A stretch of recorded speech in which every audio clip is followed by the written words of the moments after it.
we're all sorted. Everything is hopefully working now. Yeah, my iPad had chosen to not join the network over here. It was still trying to connect to the Wi-Fi router that's all the way over in the house, and it wasn't working very well. We shall get cracking because it's been busy week. Monday I drove all the way up to Stirling to collect my brand new puppy. So it's been all go, but she's fast asleep in her puppy pen over in the house. So I've got a little bit of time that I've managed to get in the studio this morning. I've been dyeing lots of different Cambrian packs because a load of those had sold out over the course of the week. So there's loads of, if you're wanting mixed colour Cambrian packs, those will be in the shop on Monday at the same time as this colourway will go up into the shop as well. Though hopefully, if puppy naps carry on being as they have been for the rest of this week, I should be able to get some photographing done this afternoon because I have got some new fibre ready to go up online. But let's dye the colourway for this month, which is this one, which is our Kingfisher colourway, and that was by far and away the most popular this time.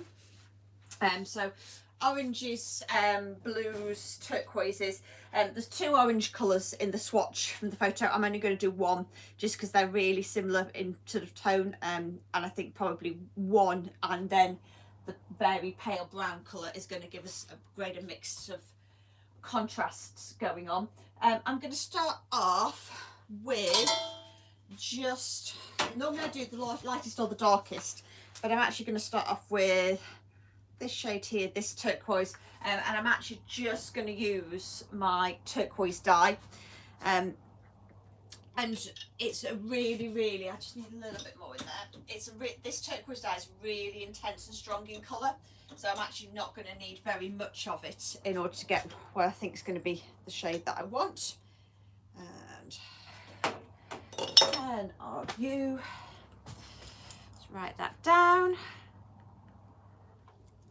And let's grab a pink as a kitchen roll, not one that's already got dye on it, just to double check our colours. So just as we're working along, just to make sure that the colour palette kind of all works together. So they're as ever, they're never exact colour matches.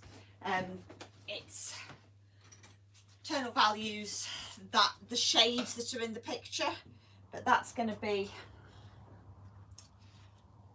our lightest turquoise. So that is just the pure turquoise dye, and then the others I will shift to be more green, darker, more blue, all the other colours.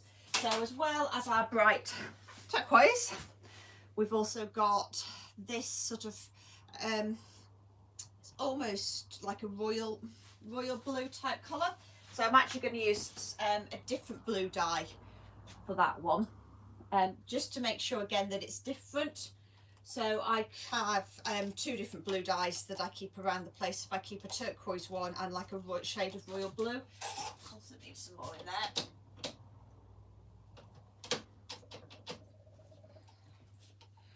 So, and we're going to make this fractionally darker. Let's do 10 of you, and then what I'm going to do, just to tone it down a little bit, you a manky syringe, let's see, oh no, there we go, I'm going to put some brown in there. Let me write that down to make sure I can re-dye some more of it. And the February colourway is actually, it's sold out at the moment. I have just dyed some more this morning, so if you're waiting for more of February's Frosted Rosemary, there'll be more of that in the shop again coming up. So let's have a look. There we go. So that's going to be our blue. So as you can see, we've got a nice, although they're both blue shades, they're going to be nicely contrasting between each other. So that's going to work quite nicely, and it is a royal blue, but it's not too, it's shifted away from the primary shade of blue just a little bit, so it's going to just look nicer within the palette, I think. And then we've got a shade of blue that's almost verging into like emeraldy type green, this colour here. So we're going to do that one next. I'm going to use, let's move you, that's the case off my iPad. I'm going to use my jade green dye as the starting point for that one. So it's 1, 2, 1 of you. And then we're going to use some grey. And any of you who've watched these before will know that the grey that I use tends towards being, it's a blue toned grey. So jade and olive and grey. Right, so that's, darker colours are made darker by having lots more dye in them. So in comparison to the others, that's got 10 times as much dye as the turquoise shade. So that's what's going to give us a darker colour. Let me decide. It's actually quite a good match for the colour swatch that somebody's done with paint from the image that we're working from. I'd like it to have more blue in it, because I just think that's going to look aesthetically, it's more what people think they're going to be after. So I'm going to put a measure of turquoise dye in there as well, just to shift the blue tone ever so slightly. It's still going to be sort of green, but not quite so green as it was. So I've just put a measure of blue in there. So that was the shade we started off with, and you can see it's quite green coloured. And then that's the shade that we've got next. It's just shifting it slightly bluer. And I think that's going to make people happier when they look at the colours and the colours that they're kind of expecting to see. Yeah, so that looks better. Right. Ooh, going swimmingly. If there's something about having to go a new puppy about the place, like going, right, I've got 10 minutes, I'm going to be super efficient, because who knows when the puppy's going to start waking up and going to demand attention.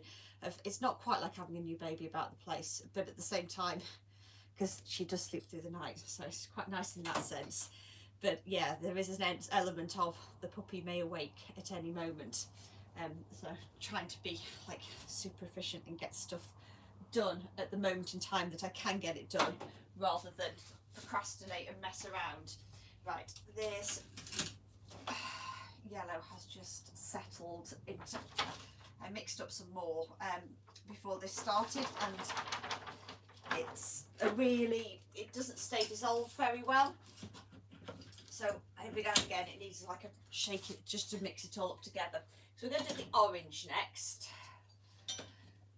And I'm going to make the orange quite dark because the two blow tones are relatively light. I'd like the orange to have a bit of punch to it. I don't want to make it too red toned because, again, in the original image, it's not very red. It's verging into the more yellow side of orange rather than the red side. So, at 50, let's start off with 10.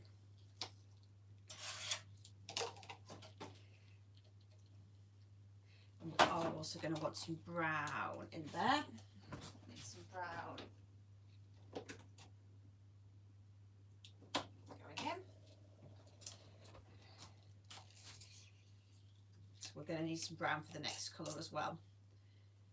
So it's 10 red and 10 brown.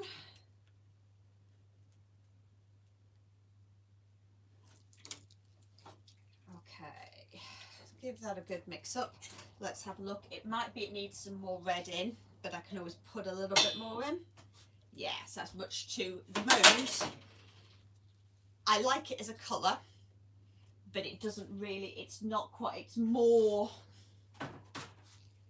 find here the picture again so you can kind of see what I'm on about. So at the moment it's a better match for this paler orangey colour, and I'm aiming for mixing this one that's just slightly redder in tone. So all I'm going to do is I'm just going to put some more red in there, if I have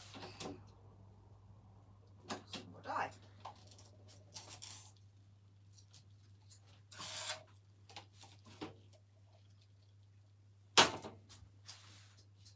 give that a good mix up.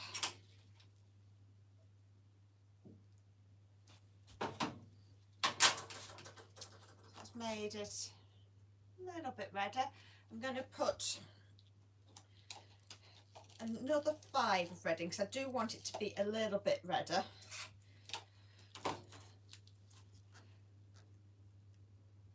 And I think that's going to be about where I wanted to get to with it. I don't want to make it too red. I do want it to be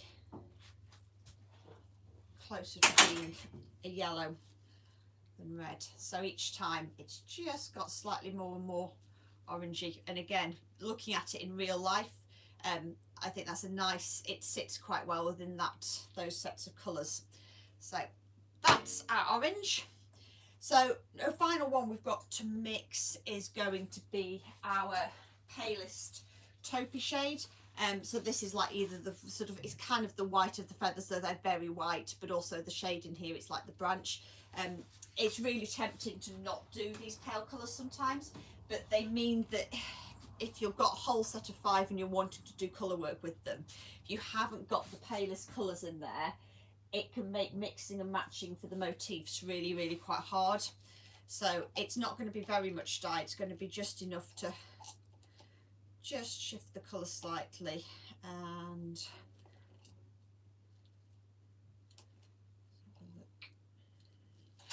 right.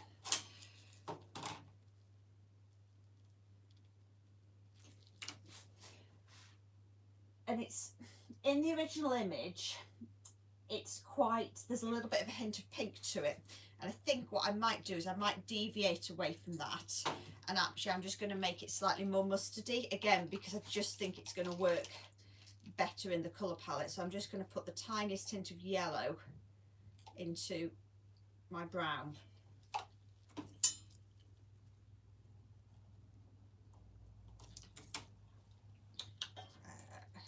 Liquid that down. So yeah, so paler colours, they just have less dye in them, and then I dilute them down with water just to be able to spread the dye out all over the fibre. There we go. So it's almost a bit more licheny vegetation. It's kind of that kind of shape.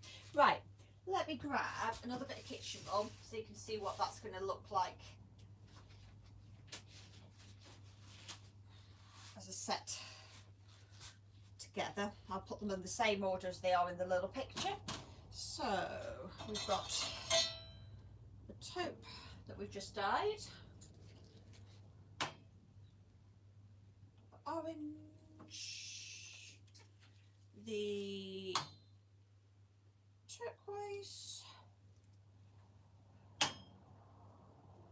the blue, and then the very darkest bluey green. Cool. So, oh, grab your fingers. There we go. That's kind of what we've ended up with. Turn it around that way, it's definitely the same as in the inspiration picture. So we've got our sort of our 3 different shades of bluey green, 1 orange as a contrast, and then our very, it's going to be just a tiny bit off white.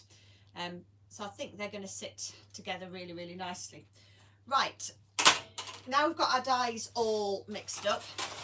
Let me move those out of the way slightly. We're ready to start putting them onto our fibre. So this is the last of the stuff that I put into soak this morning, just because I knew there was probably wasn't getting able to get more than this dyed today. And it's one of the reasons why the shop's so full of fibre at the moment, is I've been knew that she's been coming home for 6 weeks now, so I've been trying to get as much stuff done before she arrived, knowing that there's going to be just time taken up looking after her, starting to do bits of training with her. I've got some time away on a course as well in March, so March in particular is looking ridiculously busy, but it will be all good. So this is our very pale colour. As I say, in the paint swatch it's kind of a little bit peachy, but I think this colour that's got the hint of yellow is going to work better. So I'm going to change, I've changed that over slightly. But yeah, and then it's not a million miles until end of August, and not end of August, end of April, and it's Wonderwool Wales, which is at the Royal Welsh Showground in Bull. It's pretty much the only big fibre festival, pretty much the only fibre festival I now do, just because it's close to home and it's nice and convenient for me in terms of travelling time with everything else going on. And also it's a really it's a nice and busy show, and the setup's really nice. There's nice big wide open aisles. You never feel like you can't move, you can't breathe. So I do hope I will see some of you there. I'll have lots and lots of lovely fibre ready to take along. One of the things I do need to do at the start of next week is I need to order some more of the pigments blends, which are the ones with the sari silk in, especially for Wonderwool, because it takes a little while for stuff like that to be processed and made up. I also need to stick a really big order into the Italian dye house that I use for some of the fibres that I can't get in this country, so I import them in, because some of the shades of Tussar Silk in particular I've now almost run out of, and there's quite a few shades that are completely out of stock, or I have got hardly any left. If you're ever after a particular colour of Tussar Silk and you I either haven't got it or you're not sure which one it is, do let me know, because send me a message. I can probably help either by sending you a little sample, or by going, yeah, I can order that colour. I think there's about 50 different shades up there now. But yeah, and some of the merino silks need some more merino silk colours. So there's that all to organise as well at some point, as well as trying to make sure we've got lots of nice hand-dyed fibre for people to buy.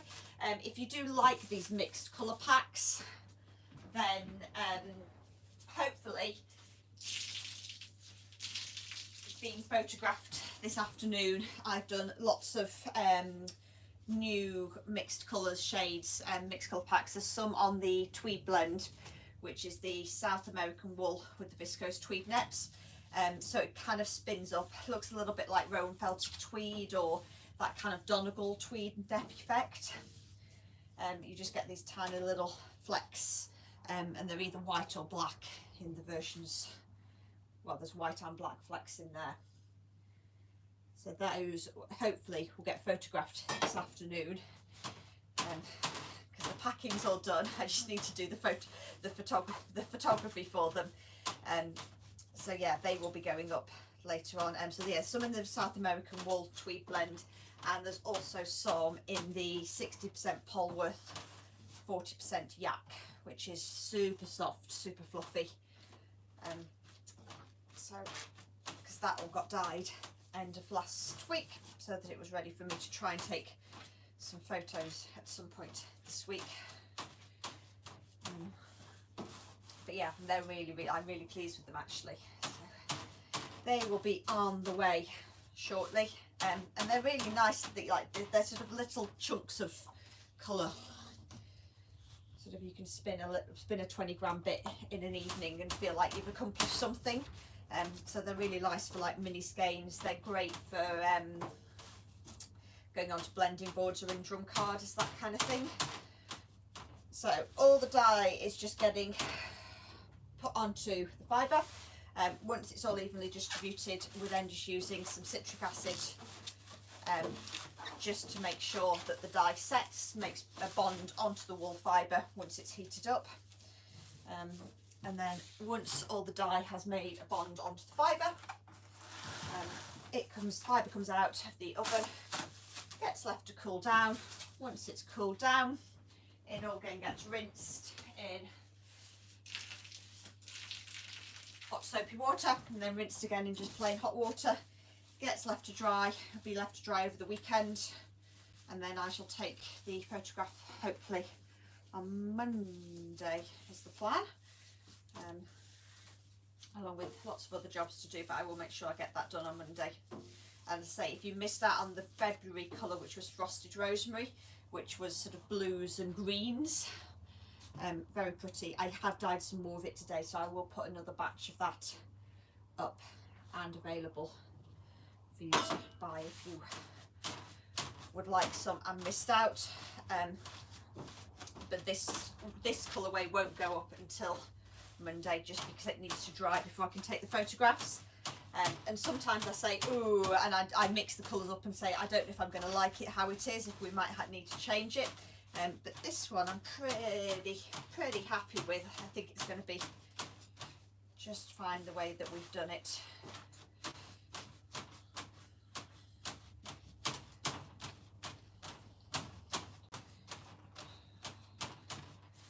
Just making sure.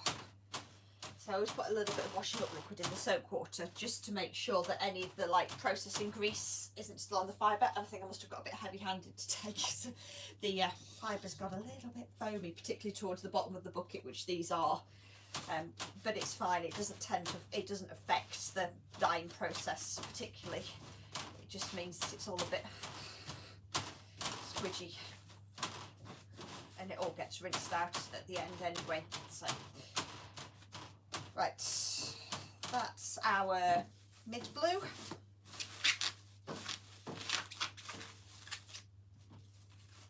But yeah, I just had a big chunk of Cambrian wool rock up.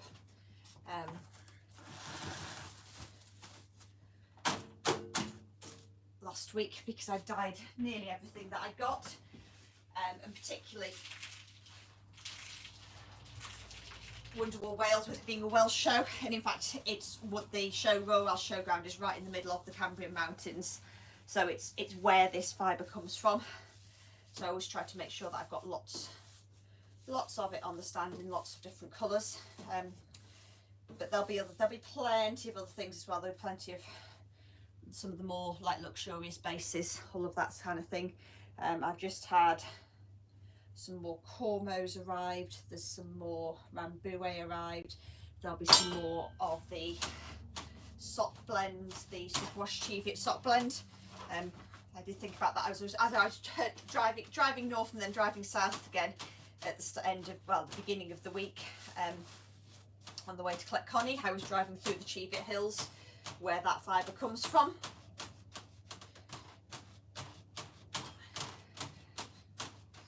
So, because she's a wee Scottish girlie, but her dad was bred up in North Wales, so she's kind of, her genetics, she has a little bit come back home again.